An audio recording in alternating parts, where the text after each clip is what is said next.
Die Ordnung muss sein, das ist doch klar.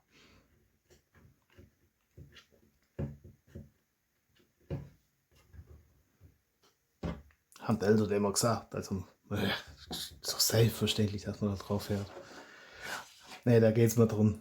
Das hat ja schon praktischer Grund, dass das Kabel nicht dass die Käbel dann nicht abreißen. Und noch irgendwas Hema hat, da habe ich keine Lust drauf.